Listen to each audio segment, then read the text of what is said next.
जय हिंद। आज की जो वीडियो मैं लेकर आया हूँ वो है संसद से जुड़ी हुई। संसद में काफ़ी दिनों से चर्चा चल रही है और हंगामा भी बहुत कट चुका है। बहुत सारे न्यूज़ में, बहुत सारे न्यूज़पेपर में छप रहा है कि आज की डेट तक 141 जो सांसद थे उनको निलंबित किया जा चुका है। अब निलंबन का कारण क्या था? किस वजह से इनका निलंबन हुआ? और क्या वजह 13 दिसंबर को रही थी? किस लिए हंगामा कटा संसद में? ठीक है? और जो निलंबन का जो आंकड़ा है वो इतना इससे पहले कभी नहीं हुआ, जिसमें से 95 लोकसभा के हैं और जो 46 हैं वो राज्यसभा के सांसद हैं। कुल मिला के 141 जो सांसद हैं उनको निलंबित किया जाता है। यहाँ पर अब निलंबित 141 हुए हैं, एकदम आपके दिमाग में क्वेश्चन मार्क बन गया हो, क्यों? क्यों हुआ इनका निलंबन? क्या वजह रही? क्या इन्होंने ऐसी कोई अवहेलना की संसद की, या कोई मांग ऐसी रख रहे थे जो कि दूसरे, या तो ये विपक्ष के होंगे या फिर पक्ष के होंगे, ठीक है? तो दोनों ही हो सकते हैं या फिर एक के हो सकते हैं, ठीक? तो 141 का आंकड़ा बहुत बड़ा है और ऐसा अभूतपूर्व हुआ है, ठीक? पहले कभी नहीं हुआ था। तो इस वीडियो के माध्यम से हम यही जान रहे होंगे सारी बातों को, ठीक? अब यहाँ पर दो सवाल बनते हैं, सत्ता पक्ष का अलग और विपक्ष का अलग।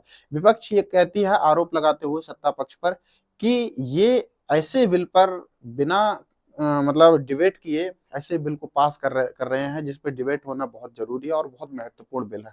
उन बिलों को भी हम आगे शामिल करेंगे, ठीक है? कौन कौन से बिल थे। अब दूसरा पक्ष ये था, जो सत्ता पक्ष है, कि ये हमारी कार्रवाई में खलन डाल रहे थे और ये संसद की अवहेलना कर रहे थे, हंगामा कर रहे थे, इस कारण से इनको निलंबित किया गया है।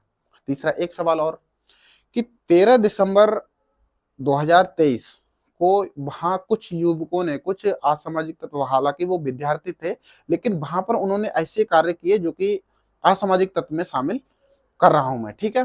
तो ऐसे गलत तत्वों की वजह से वहां पर हंगामा स्टार्ट हुआ और किस तरीके से उनको सहारा दिया गया है। एक सांसद है, संसद है, संसद में कोई ऐसे तो मामूली इंसान तो जाएगा नहीं, वहां पर ऑलरेडी परमिशन ग्रांटेड लोग ही जाते हैं। अब परमिशन कैसे मिली, किसने दी, तो पूरा माजरा इस वीडियो के माध्यम से हम सुलझाएंगे, ठीक है? तो यहाँ पर हमने ये देख लिया कि कितना आंकड़ा है। अब सबसे पहले देख लीजिए कि जो संसद है, नई संसद, उसमें 4 युवक होते हैं। वैसे इसमें से एक महिला शामिल होती है, महिला जिसका नाम नीलम होता है, और अलग अलग शहरों से होते हैं और ये सोशल मीडिया के माध्यम से ये लोग जुड़े होते हैं। मैं 13 दिसंबर की बात बता रहा हूँ, 13 दिसंबर को। अब होता क्या है कि ये किसी सांसद से परमिशन लेकर, जैसे परमिशन मिलती है, बिना परमिशन को कोई वहां पर नहीं जा सकता, तो वो सांसद से ये परमिशन लेकर अंदर जाते हैं, ठीक है? परमिशन कैसे मिलती है वो आगे बताएंगे, ठीक? अंदर जब जाते हैं, दो, एक युवक और एक युवती अंदर कूद जाते हैं, जो कि जहां कार्रवाई चल रही होती है, यानी कि जो जहां वार्तालाप चल रही होती है, मीटिंग चल रही होती है, और नारेबाजी करते हैं, ठीक है? उनमें से इन दोनों को छोड़ के एक तीसरा, वहां एक स्मोक टाइप का, जो पीला धुआं, जैसे बोल सकते हैं स्मोक बम, हालांकि किसी का खतरा नहीं था उसमें, तो उस तरीके का धुआं छोड़ता हुआ उसको करता है, ठीक? हालांकि अफरा तफरी मचती है, लेकिन सांसदों द्वारा इसको, इनको पकड़ लिया जाता है और पिटाई भी की जाती है। उसके बाद में इनको सिक्योरिटी के हवाले कर दिया जाता है। अब ऐसे हंगामे को देखते हुए वहां की सिक्योरिटी भी CISF, यानी कि पैरामिलिट्री फोर्स, जो कि सेंट्रल इंडस्ट्रियल पुलिस फोर्स होती है, ठीक है, सिक्योरिटी फोर्स, तो उसको सौंप दी जाती है, जिससे पहले कि दिल्ली पुलिस इसकी जो संसद है, संसद की सुरक्षा कर रही होती है, ठीक? ये सब हंगामा 13 दिसंबर 2023 से स्टार्ट हो जाता है, ठीक? बहुत सारे नारे लगाए जाते हैं। अब आपके दिमाग में एक क्वेश्चन जो मैंने अभी बताया था आता होगा, कि इनको जो जब परमिशन लेकर गए थे, तो ये परमिशन किसने दी? क्या उसकी साजिश थी? क्या उस वो शामिल था? तो दरअसल परमिशन जो मिलती है दोस्तों, मैं आपको बता दूं, ये देखिए नाम है उनके। एक सागर शर्मा नाम, जैसा कि आप मेंशन करते हुए देख पा रहे हैं, लखनऊ यूपी का होता है, ठीक है, जालौन का, लखनऊ जालौन। ये एक ई रिक्शा चालक है, ठीक है।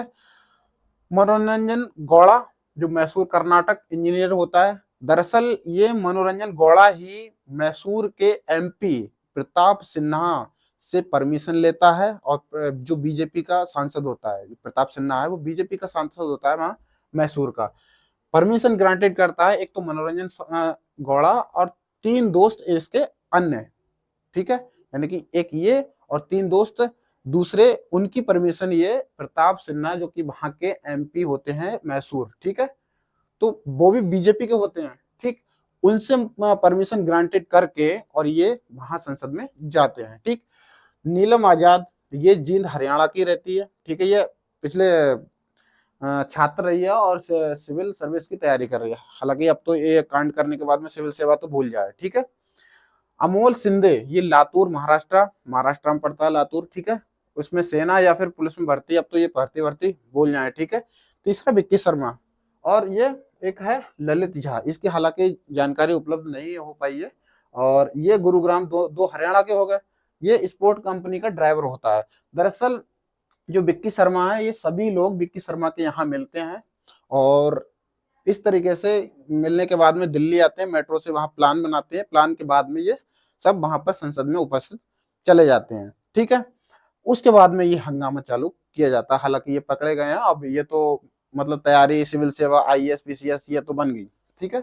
और ये इसका तो कुछ होना जाना है नहीं, ये तो ये रिक्शा चालक वैसे ही है, लेकिन इनका ये सब चला गया, इंजीनियरिंग गई, और ये सेना में भी भर्ती हो गया और पुलिस में भी भर्ती हो गया, ठीक है। तो ऐसा करना इनका उचित था या नहीं उचित था, आप कमेंट्स बॉक्स में लिखिए। फिर उसके बाद में अब आती है सांसद की बात, ठीक है। ये था, देखिए इसको अच्छे से देख लीजिए, ये बीजेपी सांसद हैं, प्रताप सिन्हा, मैसूर के जो सांसद हैं, उन्होंने परमिशन दी थी। अब आपके मन में ये सवाल आता होगा कि ये आदमी जो कि पीछे लगा हुआ है, क्या इसका हाथ था हंगामा करवाने में? जब कोई मान लिया जाए मैं परमिशन दे रहा हूं, तो ऐसे व्यक्ति को ही तो दूंगा, मैं किसी जानने वाले को कि मेरा जान पहचान का होगा और मैं उस पर पूर्ण भरोसा रखूंगा कि हाँ ये ऐसा नहीं करेगा, तभी तो मैं किसी सही जगह पे जाने की परमिशन दूंगा। और संसद कोई ऐसी आम जगह तो है नहीं जो कि मुंह उठा के और चल दिए। तो ऐसे में कहीं ना कहीं यहाँ पर भी क्वेश्चन मार्क लगना लाजमी हो जाता है, ठीक है। आगे चर्चा करेंगे, आगे चलिए। अब देखिए मैंने ये इसको बता दिया कि संसद की जो सुरक्षा है वो अब सीआईएसएफ के पास में पहुंच गई है, ठीक है। इससे पहले ये दिल्ली पुलिस की देखरेख में हुआ करती थी, ठीक है। अब देखिए आपके सामने एक जानकारी पेश करूं जो कि हमारे एजुकेशन की दृष्टि से बहुत महत्वपूर्ण है कि इनका जो निलंबन होता है वो किस तरीके से किया जाता है, ठीक है। निलंबन की जो प्रक्रिया है वो लोकसभा के अध्यक्ष के पास में अधिकार होता है कि किसी भी व्यक्ति को, ऐसे व्यक्ति जो कि वहां की अवहेलना कर रहा है या फिर हंगामा काट रहा है, उसको निलंबित करे। और राज्यसभा में उप सभापति की होती है, ठीक है, यानी कि उपाध्यक्ष मैंने लिख दिया है, उप सभापति की होती है। सभापति तो राष्ट्रपति जो होते हैं, उपराष्ट्रपति, ठीक है, और बाकी ये उप सभापति की वहां पर ये जिम्मेदारी होती है, और उनको अधिकार होता है, उनका कर्तव्य कि वह किसी भी ऐसे अवहेलना वाले व्यक्ति को चिन्हित करें, उसको बोल सकते हैं, उसका नाम ले सकते हैं जो कि हंगामा काट रहा है या फिर अवहेलना कर रहा है, ठीक है।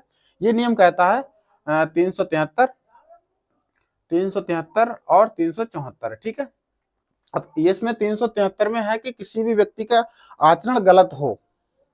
आचरण गलत का मतलब है कि वहां पर चीजें किस तरीके की वो कर रहा है, ठीक है। तो ऐसे में उसको चिन्हित कर सकता है, उसको नाम ले सकता है और वहीं पर तुरंत उसको रोक सकता है और उसको निलंबित उसी समय किया जा सकता है। उसके बाद में ये 374 है कि वो व्यक्ति अवहेलना करता हो, ठीक है। ये रही बात लोकसभा की, ठीक है। अब राज्यसभा के लिए जो अनुच्छेद है, राज्यसभा के जो नियम है वो 255, ठीक है। उसमें बोला गया है कि किसी भी सदन का पीठासीन अधिकारी संसद सदस्य के निलंबन का आह्वान करेगा, ठीक है। ऐसे व्यक्ति को चिन्हित करेगा जो अवहेलना कर रहा है, ठीक है, ऐसे किसी आम व्यक्ति को नहीं कर देगा संसद में, ठीक है। सभापति किसी भी सदस्य को जिसका आचरण उसकी राय में सही नहीं है, उस या फिर उच्चश्रृंखल का मतलब है कि उद्दंड, ठीक है, उद्दंडता मतलब अनपढ़ों जैसा या फिर बहुत ज्यादा पागलपन का व्यवहार कर रहा है, ठीक है, उसको निर्देश दे सकता है, उसी समय उसको निलंबित कर सकता है। 256 में बोला है कि यह सदस्यों के निलंबन का प्रावधान सभापति किसी सदस्य को शेष सत्र से अनाधिक अवधि के लिए परिषद की सेवा से निलंबित कर सकता है, ठीक है। अब इसकी शर्तें क्या होंगी निलंबन की अधिकतम अवधि शेष सत्र के लिए है, ठीक है, यानी कि बाकी जो सत्र हैं उसमें शामिल नहीं होगा, ठीक है। निलंबित सदस्य कक्ष के प्रवेश नहीं करेगा, यानी कि अंदर नहीं रहेगा, वो बाहर कर दिया जाएगा, ठीक है, समितियों की बैठकों में शामिल नहीं होगा।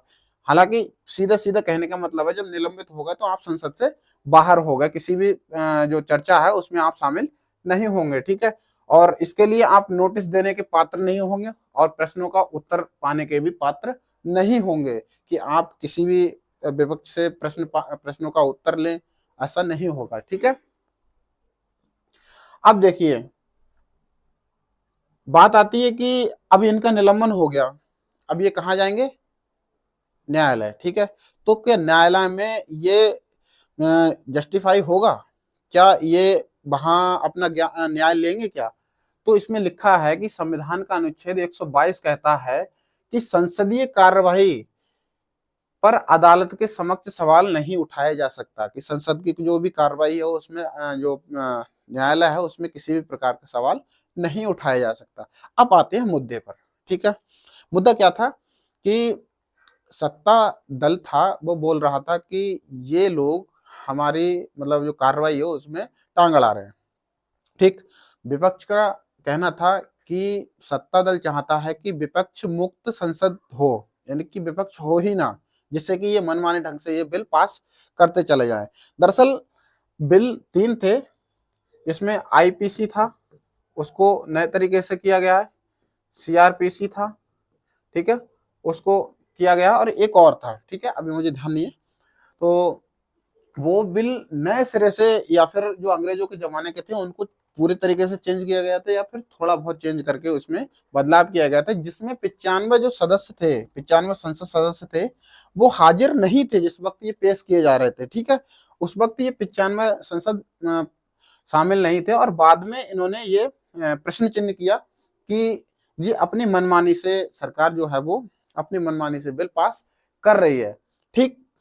उसके बाद में एक मांग उनकी और थी, जो प्रताप सिन्हा है मैसूर के बीजेपी सांसद, ठीक है, उनको पिछले कई दिन हो गए, 7 से 8 दिन हो गए, तब से अब तक, ठीक है, तब से अब तक किसी भी तरीके की वहां ना तो पूछताछ की गई है, और ये किसी एक सदस्य ने ट्विटर एक्स, जो कि ट्विटर पहले ट्विटर था अब एक्स कर दिया, इस पर डाला भी है, ठीक है, पोस्ट भी किया है कि पिछले 7-8 दिनों से अब तक, ठीक है, जब से हंगामा शुरू हुआ है, जब से परमिशन दी गई है, तब से अब तक प्रताप सिन्हा से ना तो किसी प्रकार की जांच पड़ताल हुई है, ना किसी प्रकार की पूछताछ हुई है। हालांकि जो अमित शाह जी हैं वो बोल रहे हैं कि हमने इसकी जांच कमेटी बिठा दी है और जांच चल रही है, ठीक है। तो इस तरीके की बातें निकल कर आ रही हैं।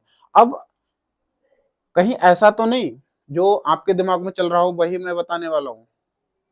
आपके दिमाग में चल रहा होगा कि इस समय हो सकता है कि सत्ताधारी जो दल है, सत्ताधारी सरकार है, बहुमत से है, ठीक है, जनता का विश्वास है उसको, तो कहीं ऐसा तो नहीं कि एक अपराध को बचाने के चक्कर में वो 100 अपराध करती चली जा रही हो। यानी कि यहाँ पर कहने का मतलब है कि एक अपराधी जो कि प्रताप सिन्हा परमिशन ग्रांट देते हैं, परमिशन देते हैं, ठीक है, उनको बचाने के चक्कर में इन 141 को तो नहीं भगा दिया, ऐसा भी हो सकता है। वेल, आपकी क्या राय है इस कमेंट्स बॉक्स में बताइए, और यदि वीडियो पसंद आई हो तो हमारे चैनल को लाइक, शेयर और सब्सक्राइब कीजिए। यहाँ राजनीति के फंडे हैं दोस्तों, राजनीति के फंडे घुमा फिरा के वही है कि जिसकी लाठी उसकी भैंस, यही बात सामने निकल कर आ रही है। अब 141 का आंकड़ा आम बात नहीं है, और ये बहुत छोटा आंकड़ा नहीं है जो कि आज से पहले कभी हुआ हो, आज से पहले कभी ऐसा हुआ ही नहीं है जो कि 141 सांसदों को बाहर कर दिया हो।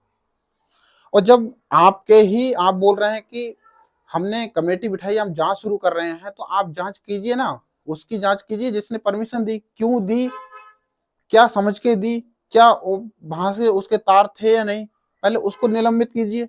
आखिरकार 7 से 8 दिन से ज्यादा टाइम हो गया, उसका कोई उसकी जांच ही नहीं, उससे कोई सवाल ही नहीं हुआ, और 141 को आप बाहर कर रहे हैं, तो उनका सवाल भी जायज बनता है, ठीक है।